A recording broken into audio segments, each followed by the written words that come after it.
कैसे हैं दोस्तों आप लोग। आज मैं आपके सामने एक ऐसी कहानी रखने जा रहा हूँ जिसके बारे में आपने मूवी तो देखी होगी, लेकिन इसके बारे में जो खौफनाक कहानी है उस पर से आज तक पर्दा कभी नहीं उठा। मैं बात कर रहा हूँ द कॉन्ज्यूरिंग की। ये कहानी है 1974 की, जब पेरेंट्स फैमिली एक दूर दराज फार्म हाउस जो कि हैरिसविल के करीब था वहां पर शिफ्ट हो जाती है। लेकिन उनको नहीं पता था कि वहां पर उनकी क्या खौफनाक चीजें उनका इंतजार कर रही हैं।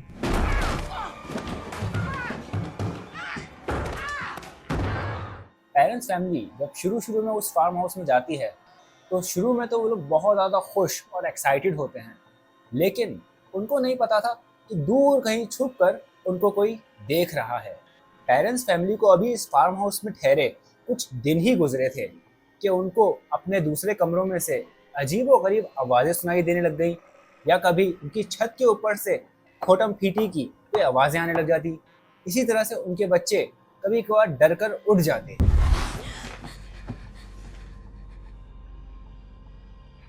अभी कुछ ही दिन गुजरे थे इनको इस घर के अंदर।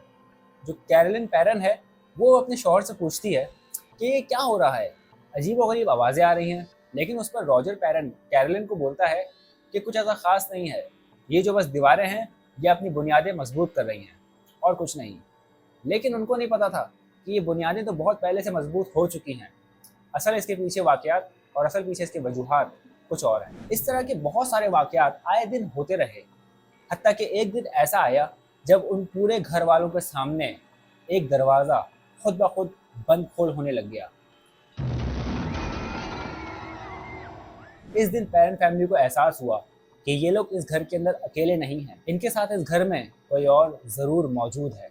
लेकिन इससे पहले पानी सर के ऊपर से गुजरे, पेरेंट फैमिली फौरन मदद को पुकारती है एड और लॉरेन को। एड और लॉरेन उस वक्त के बहुत मशहूर पैरानॉर्मल इन्वेस्टिगेटर थे जिन्होंने बहुत सारे मशहूर केसेस को सॉल्व किया था। पेरेंट फैमिली भी इनकी मदद लेती है और इनको अपने फार्म हाउस पर बुलाती है। अब यहाँ आगाज होता है एड और लॉरेन की इन्वेस्टिगेशन का। Hi, I'm Roger. Lorraine, Hey, nice to meet you, Roger. Ed Warren. Thanks for coming. please come in. Thank you. ये लोग मुख्तलिफ कमरे के अंदर बहुत सारे कैमराज लगाते हैं, साउंड डिटेक्टर्स लगाते हैं। एड एंड लॉरेन और उनकी टीम को भरपूर इन्वेस्टिगेशन करने के बाद कुछ प्रूफ्स मिलते हैं कि हाँ, शायद इस घर के अंदर कुछ ना कुछ पैरानॉर्मल तो है। लेकिन बात तब खराब हो जाती है जब इनको एक और फुटेज मिलती है जिसमें पेरेंट फैमिली की बेटी ही एक प्लेट को फेंकते हुए दिख जाती है, जिसको देखने के बाद एड एंड लॉरेन बहुत ज़्यादा अफसोस करते हैं और उदास होकर इस घर से चले आते हैं। लेकिन असल कहानी अब खुलती है। हमें पता चलता है कि वो जो मासूम छोटी सी बच्ची होती है उससे ये काम कोई करवा रहा है। वो उसको बार बार ही धमका रहा होता है कि अगर तुमने ये नहीं किया तो वो उसके पूरे घर को मार देगा। एड एंड लॉरेन को कहीं ना कहीं ये शक तो होता है इसके पीछे कुछ ना कुछ तो पैरानॉर्मल था। जिसके बाद एड कुछ वॉइस रिकॉर्डिंग्स को सुनता है, जिसके बाद उसको ऐसी आवाज़ें सुनाई देती हैं जो कि उस लड़की की तो नहीं थी। बताओ मुझे, वो मुझे जाने नहीं देती। बताओ, वो मुझे जाने नहीं देती। जिसके बाद एड एंड लॉरेन को इस चीज़ का एहसास होता है कि कहीं उससे गलती तो नहीं हो गई, और उसने हॉली वाटर और क्रॉस के निशान पकड़े और निकल गया फार्म हाउस की तरफ। यहाँ पे जो एक्सॉर्सिज्म किया गया वो कैरोलिन पे किया गया, जो कि उन सारे बच्चों की माँ थी। वो शैतान चाहता था कि वो एक माँ से अपने बच्चों को कत्ल करवाए। जो शैतान उस माँ पर था वो चाहता था कि एक माँ अपने बच्चे को कत्ल करे। अब जैसे तैसे करके एड फार्म हाउस में पहुंचता है।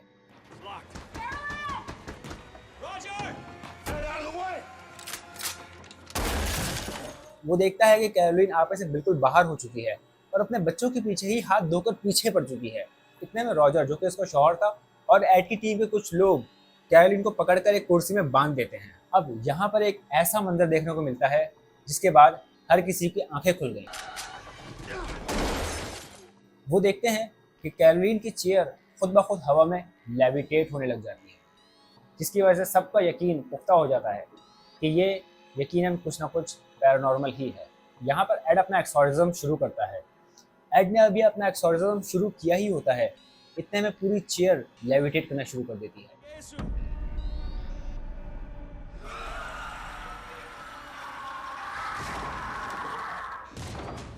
लेविटेट करते करते वो इतना ऊपर चली जाती है कि उसका सर छत से लग जाता है और वो पूरी उल्टी होती है और अचानक से गिर जाती है।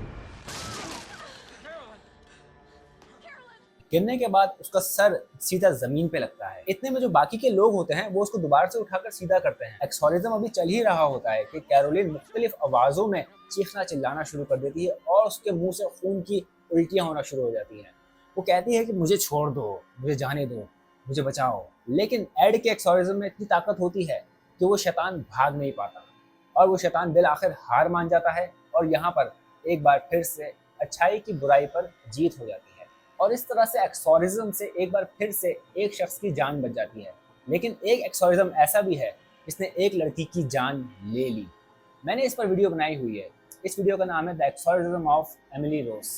अगर आप इसमें इंटरेस्टेड हैं तो उसको भी जरूर देखिएगा। मिलता हूँ आपसे अगली बार, तब तक के लिए अपना ख्याल रखिएगा। Good bye.